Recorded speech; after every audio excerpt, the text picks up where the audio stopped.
When a statement is executed inside a function, all the variables and corresponding variable values are deleted.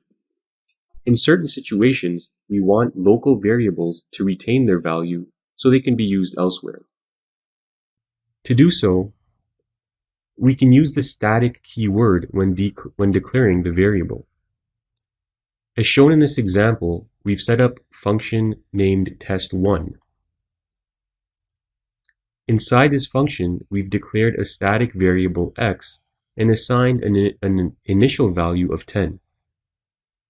Next, we have an echo statement to output the value of x, followed by the x++ statement, which will increment the value of x by 1 every time the function is executed. As we can see here below, we've executed this function 1, 2, 3, 4 times.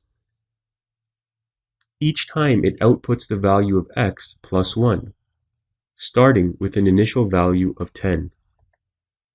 So you can see that in our web browser, the initial value is 10,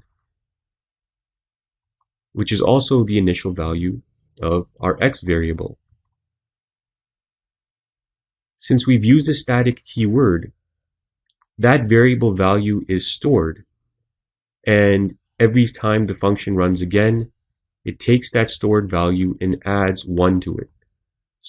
So after the initial 10, we'd have 11, 12, and 13, and that you can see is correct. It's in our web browser.